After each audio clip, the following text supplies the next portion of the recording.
This is Doctor Talks, real talk from real doctors on the issues that matter to you most. Welcome back to the Sleep Deep Summit, new approaches in treating sleep apnea and insomnia. The next interview I'm doing is with Dr. Michael Breus, who is literally the sleep doctor, and he's a leading authority on the field of sleep health and sleep education. He was in private practice for nearly 25 years, and he's written 4 best-selling books about sleep.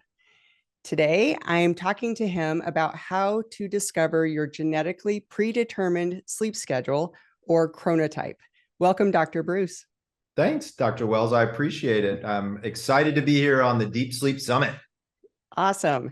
So I want to tell you straight away, I'm an early bird. I get up and start looking for the worm at about 4 or 5 a.m. Wow. And you know, you came up with some 4 distinct chronotypes. I want to get started with those. I took the quiz that's on your website, sleepdoctor.com, and found out I'm a lion. What does that mean? Yes, you are. So I want to back up for just a second and give people a little bit of context about chronotypes, and then I'll explain what you are, what I am, and what everybody can figure out that they are. So first of all, you may not have heard of the term chronotypes, but everybody out there has probably heard of the normal vernacular, which is being called an early bird or a night owl, right? And so everybody knows about that. But what most people don't realize is it turns out that's genetic. Right? So if I looked at your 23andMe or your Ancestry.com data, I could actually go to the space called the PER3 area genetic and look on that genome, and I could actually tell where those little substrates are if you're an early bird, if you're a night owl. So that in and of itself is pretty cool, but let's be fair, it's nothing really new, right? I mean, we've been studying early birds and night owls well since the 70s. There's been a questionnaire called morningness, eveningness questionnaire, things like that. So, you know, Michael, Dr. Breus, what did you do to add something to the literature? So here's what ended up happening for me is I had a patient and I failed. I mean, I tried everything with this patient. It was an insomnia case. As we all know, insomnia cases can be quite challenging and difficult. And after about 6 weeks of doing cognitive behavioral therapy, we tried medication after that. Nothing really seemed to work. I said, I'm going to bring you back in. I'm going to start fresh. Maybe I missed something on the interview. I like to kind of just go back in and kind of look around. So I went in and we're in this interview for like 45 minutes. I still haven't come across anything. And then the patient turned to me and she said, you know, if I just lived in California, everything would be fine. And I said, what do you mean by that? And at the time I was practicing on the East Coast, just outside Atlanta, Georgia. She said, well, I feel like I wake up on California time, like their 7 o'clock, which is our 10 o'clock would be perfect for me. She said, I wish I could just find a job in California and just, you know, and have my family and all that stuff. And I said, well, why don't you just change your hours? And she said, well, my husband wouldn't be too happy about that. My kids might not be too happy about that. And my boss certainly wouldn't be too happy about that. And so I said, well, can I talk to them and see what happens? And she said, I'm going to be honest with you. I'm probably not in my boss's best graces. I've fallen asleep at work many times. And I think I'm already on probation. Like it's just not good. But if you want to talk to him, go right ahead. So I called her boss and he told me he was going to fire her at the end of the week. So no pressure, right? Yeah. So I said to him, I said, okay, well, if you're going to fire her at the end of the week, do you care if she comes in at around 10:30 and she works until about 6:30? Are you cool with that? He's like, I don't really care. That's fine. And then I talked to her husband and I said, can we modify her schedule where maybe you take some of the morning chores, she'll swap out with you evening chores and kind of make it all work itself out. He's like, okay, 2 weeks, a week, sure, we'll try it. So we started it on a Monday. I called her boss on a Friday. The first words out of his mouth were, I have 3 more employees I want to introduce you to. Okay. So what had happened was, as you know, is once we got her sleeping in her, what I call chronotypical swim lane, right? So if she just stayed within the parameters of her chronotype, she was alert, she was functional, she had a personality. I mean, everybody in the office loved her. They were like, what did you do? And all we did was move her time. So then I started thinking to myself, I wonder how many insomnia patients that I've had that I've failed with that had this crazy messed up chronotype that I could have been able to at least identify or try to come up with better solutions. So we really started to go back and look at some of that stuff. And then I said, there's got to be a genetic underpinning to this. And I actually found a genetic underpinning for a really goofy kind of circadian rhythm, a very alternating circadian rhythm where sometimes people want to go to bed early, sometimes they want to go to bed late, but that anxiety seems to override and causes them insomnia in both cases. And that became the fourth chronotype. Now, to be fair, I'm a mammal, not a bird. So I didn't want to be a bird. So I decided I'm going to rename all of the different archetypes, right? And so now I had to choose an archetype, by the way, that was something that people would want to be, okay? Because nobody wants to be a porcupine. Okay, yeah. I'm just letting you know now. All right. Nobody wants to be that. So I wanted to find inspirational animals and one that people wanted to be. And to top it all off, they had to meet the circadian rhythmicity that they were going to represent. So if you're an early bird like you're now a lion. I mean, who doesn't want to be queen or king of the jungle, right? Yeah, like totally. Exactly. I love it. So what we do is lions are my early birds. And to be fair, I also started to tap into some of the personality characteristics of these people because historically we just looked at their sleep schedules, but we know a lot about these people. So lions have a tendency to be the COOs of a company. They're the operators. They like to make a list every day and go from step 1 to step 2 to step. Is it sounding familiar, Dr. Wells? Check. Right? And so we know that about these kinds of people. Now, I'll also tell you something else about yourself that you may have also realized is lions are awesome because they're productive and they get a lot of stuff done. But socially speaking, dinner and a movie is probably not the best idea because they're half asleep. They've been up since 4:30 in the freaking morning, right? Exactly. Does it ring a bell for you? I often drive separately just for that reason. Which is smart, right? Because you're exhausted, right? So lions have got a lot of positives. Believe it or not, people have actually got lion envy. Like many people come to me and they say, I wish I could get up at 4:30. And I'm like, look, I get it, but it's not all, roses, right? I mean, at the end of the day, you're pretty exhausted because you've been up since 4:30. The folks in the middle, I call them bears. The reason I call them bears is because bears get up with the sun, go to bed with the moon, when the moon comes out. And by the way, being a bear is the best one. Like I kind of wish I was a bear. There is about 15 or so percent lions. There's about 55% bears. Oh, wow. So it's most of the general population. And the reason this is important for folks to know is a bear's chronotype is the perfect 9 to 5 job. Right? They get up around 7:30. They're out the door by 8:30. They're at work at 9. They come home at 5. They're in bed by 9:30, 10 o'clock. I mean, that's like a perfect scenario. And it works genetically speaking for like 55. But for 45% of us, it doesn't work at all. Yeah. And that's where the mishmash comes in. Night owls become wolves. That's what I used to be. I've been a wolf almost my whole life. Ever since I was 13 years old, I just never went to bed before midnight. I don't know why. I just was one of those kids. And it went in through college, went in through graduate school and on and on. Even when I was dating, it's kind of funny because my wife would say, when she was my girlfriend at the time, she'd say, oh, pick me up at 8.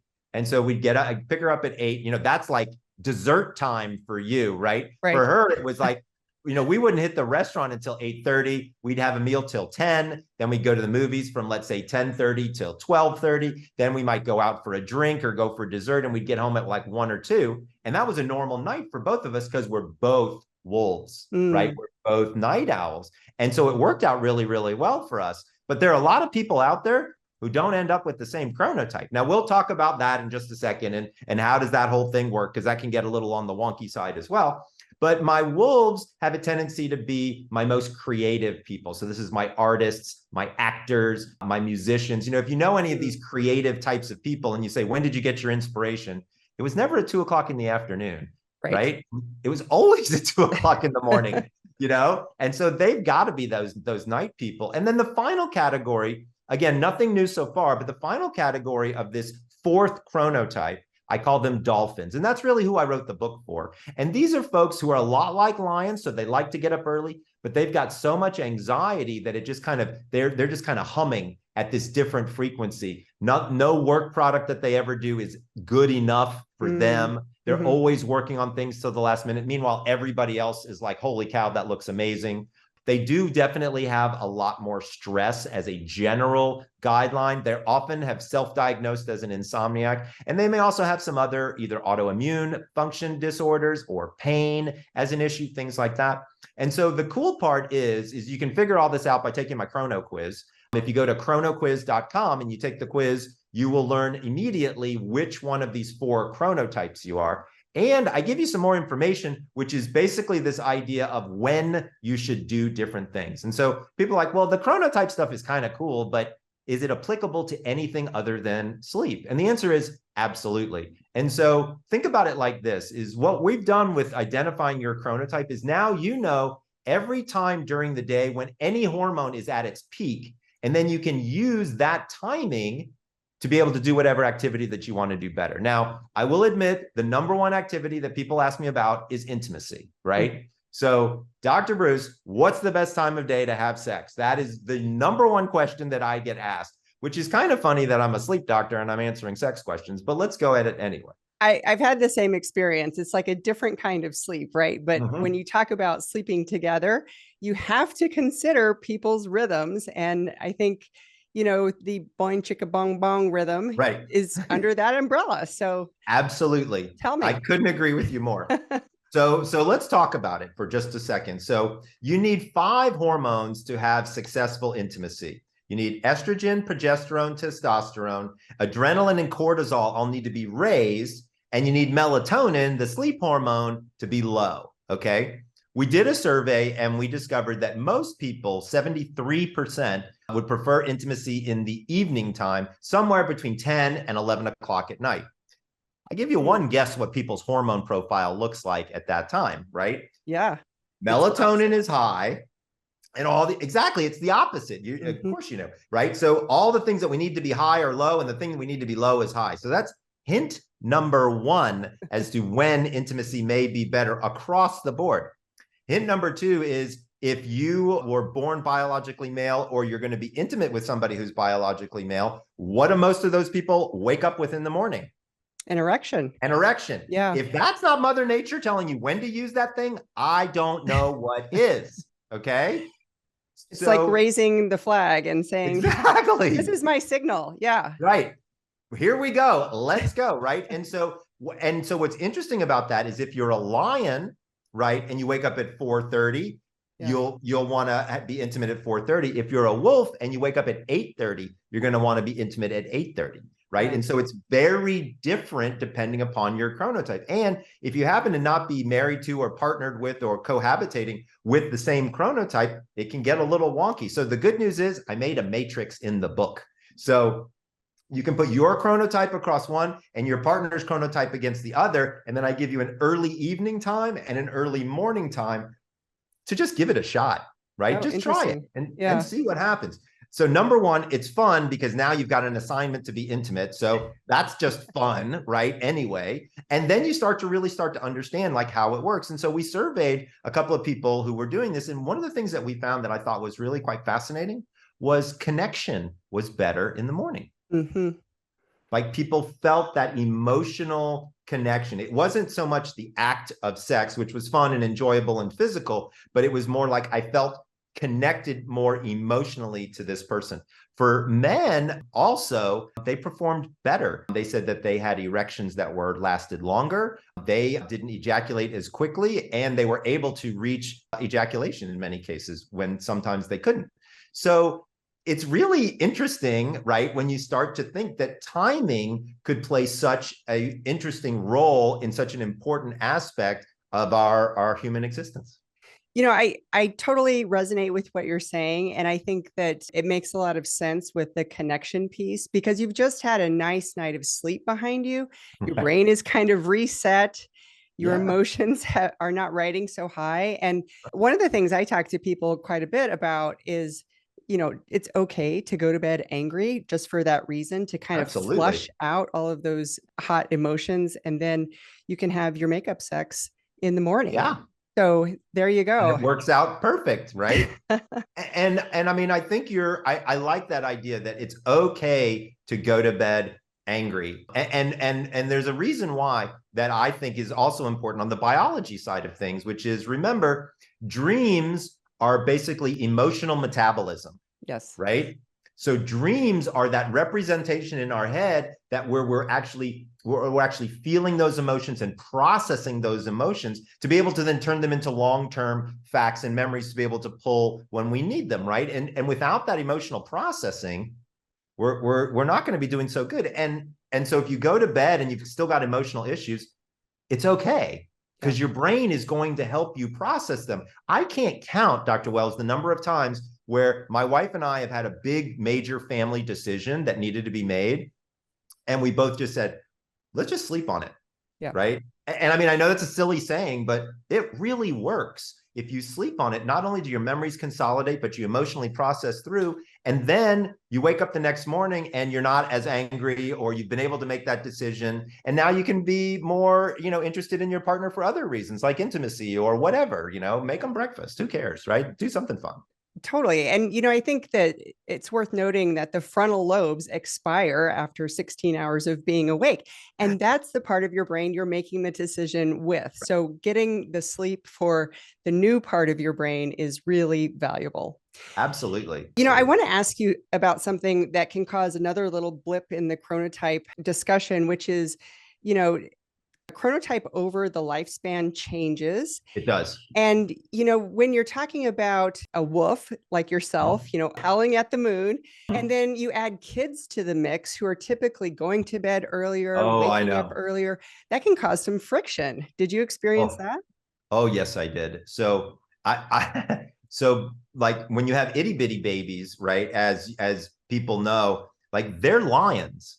Okay. They go to bed really early and they wake up really early, and they're on a schedule, and they don't really care what your schedule is. And so if you're a night owl and your baby is, let's say you're a wolf and your baby's a lion, which is usually exactly what happens, you could be in a bit of trouble, right? I'll never forget. I got so sleep deprived by our second child that my wife said to me, she said, go get the formula that's in the refrigerator. And I opened up the linen closet. I opened it up and I said, there's no damn formula in here. And why are the sheets in the freezer? Like, I was dead serious. Like, that's where I was with it, because I was so out of it, because my daughter, we had two colicky kids. And so they both had reflux. And so we were up all the time with them. And so the point you bring up, which is what happens when there's offsetting schedule, whether it's from a child, a bed partner, work, social commitment, what have you. And so the goal is to get as close as you can. It's not perfection, right? Because nobody has perfect sleep. Nobody has. Nobody. I'm a sleep doctor. I don't. Yeah. You don't, right? Like, you're a sleep doctor. I'm a sleep doctor. We don't have perfect sleep, right? That's okay, right? But getting as close as you can to get this, and recognizing when your chronotype changes, right? And so what I had said to you is, basically when I was an adolescent, which most adolescents are wolves, right? Mm-hmm. I mean, think about, if you're out there, if you've got kids, or when you were a kid in high school, what did you want to do? You want to stay up until 2 and sleep until 12, right? That's a wolf.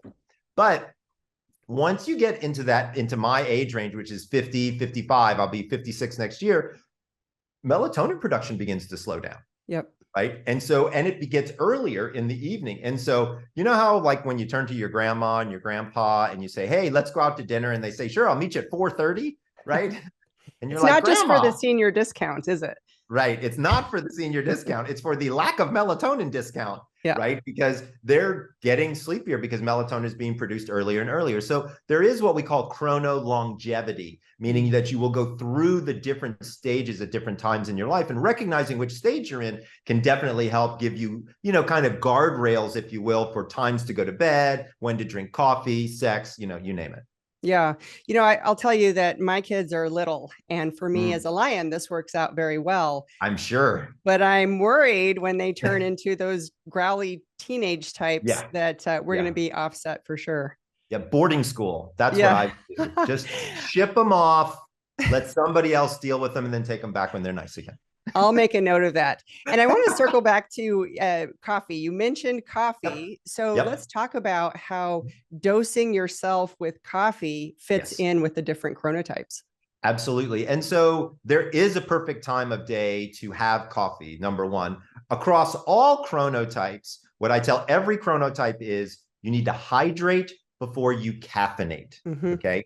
Most folks don't know, but sleep in and of itself is a dehydrative event. We lose almost a full liter of water just from the humidity in our breath. So we're waking up dehydrated, and coffee is a diuretic. So as soon as you drink it, it makes you start to pee. So then you get, I mean, you're basically going to be a raisin by the time it's all over if you don't hydrate. So step number one is hydration, and wait 90 minutes for your first caffeinated beverage. Now, people always want to know, what's the science behind that, Michael? All right, I'll tell you.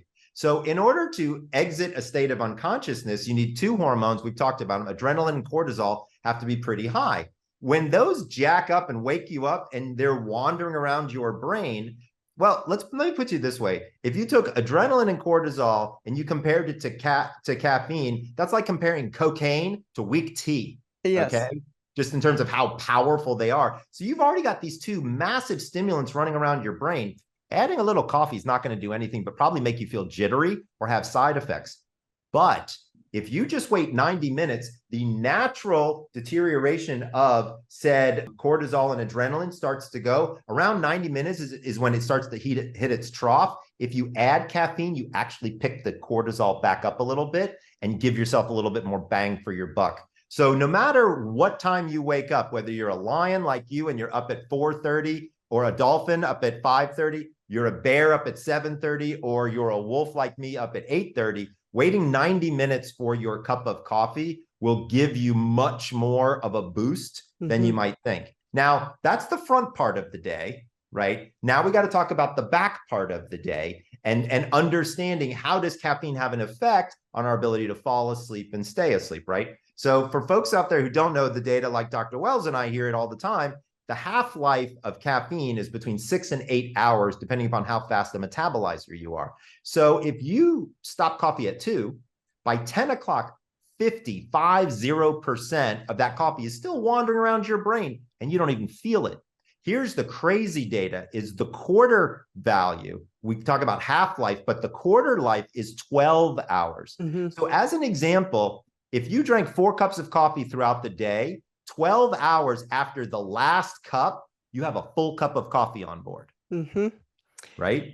So it's going to have an effect on your sleep. Me personally, if you could be decaffeinated, I think that would be great. I mean, this is how it's 2:30 in the afternoon for me here. I've had no caffeine today. This is my level of energy, right? Yeah. So everybody can get there if they, I mean, I'm not saying everybody has to have as much energy as me, but you know what I'm saying? Like you can get there without caffeine, but let's say you want to have your cup of coffee or you enjoy it in the morning, have it before noon if you can. The absolute last time of day that you could probably have coffee is probably 2 p.m. Because again, that if you give yourself 8 hours, roughly going to bed at 10, you're probably going to be in good shape. I would say, though, that wolves like me, we like to have our caffeine as early as possible and then cut it off early because we're very awakened by the night. So us having a cup of coffee at 2 or 3, you might as well give me a Red Bull at 9 o'clock at night because I'll be up, you know what I'm saying, all night long. So I think there's different times that people can use caffeine. Usually lions don't require it. What lions oftentimes will do is they'll do a workout in the middle or late afternoon, and that boosts their energy up versus having caffeine, and they can make it to a social event. So for some of my lions who call me up and they're like, I got to go to an office party, I'm never going to make it. I'm like, do me a favor. Don't work out in the morning. Save your workout for about 3 o'clock, and it will give you just amount of energy to make it through your event. You know, that's what I do. I discovered that I could go get on the treadmill at about 3:30 p.m. and then meet my boys with enough energy to take care of them in the evening. Right. You know, sleep deprivation, kind of working with chronic sleep loss is really common in America. And knowing that, I wonder how you advise people on figuring out what their chronotype animal is. How do you do that when people are generally not getting enough sleep in the first place? Yeah, so it's not easy. I give you that. So I have a quiz. and people can go and take the quiz. It's online. To be fair, it's only as accurate as 30 questions online is going to be able to be. But we've got almost 4 million people take the quiz now. So we've really refined the questions and we really feel comfortable with the data. So it does a pretty good job of accurately assessing people. But you don't have to take a quiz. You could just look at your 23andMe data, because they have a morningness, eveningness questionnaire or health report on there that you could look at. You could ask your parents, because it's totally genetic, right? Both of my parents were night owls. I mean, I remember when I was really young, when I was 7, 8 years old, I would walk into my parents' room at 8 years old. It was probably 10:30, 11 o'clock at night, because I was an only child. So my parents let me do whatever I wanted. And they were both wide awake. My dad would be reading. My mom might be watching television. All the lights in the house would be on. It's 11:30 at night, and it was a normal evening. So I think there's a lot of different ways that you can kind of think about it. By the way, there's also another way in the book where you take your temperature and figure it out by that. Yeah, that's really helpful. And I think that once people are kind of bringing this idea of chronotype into the awareness and realizing that they could be performing more optimally, thinking more optimally, having sex more optimally, all of these things factor in to just being a productive human being. So really excellent information today. Yeah, thanks. I was so excited putting it all together, because I was like, dude, this is like the secret weapon, because you don't have to take anything. All you have to do is move schedules, so that I changed my workout as a wolf to later in the day, and all of a sudden I'm performing better, and then I move my food around, and all of a sudden everything works. So I was pretty excited for myself, and I hope people get a lot out of it. It'll be fun. I especially like the dolphin too, because dolphins sleep with only half of their brain at once. That's right. And I think they're quite vigilant. So I love that characterization.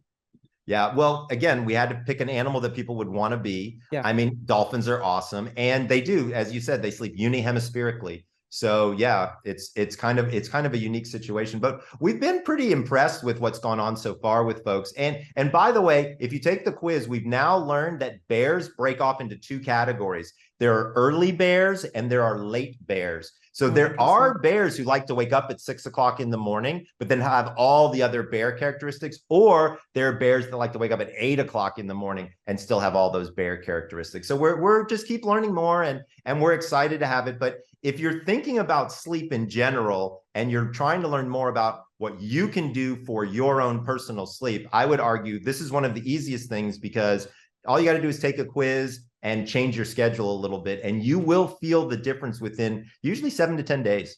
Yeah, I totally agree with that. And I resonate with what you're saying. It's been a fascinating discussion. Thank you so much for laying all of that out for us. Sure. And where can people go if they want to find out more about you or access your website? So I'm super easy to find. It's thesleepdoctor.com. I also have The Sleep Doctor on all the socials. So Facebook, Instagram, TikTok, you name it. I own The Sleep Doctor in all of it. And I'm always posting new and cool, fun information for folks. We do mattress reviews. We look at pillows. I talk about narcolepsy. I talk about daylight saving, like you name it, and we talk about it. So swing by if you ever want. Subscribe to the newsletter. It's a lot of fun. And we only post once a month.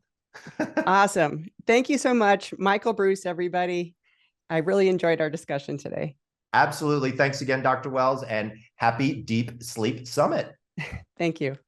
Thank you for tuning in to Doctor Talks. We hope today's episode has enlightened and inspired you on your path to optimal health.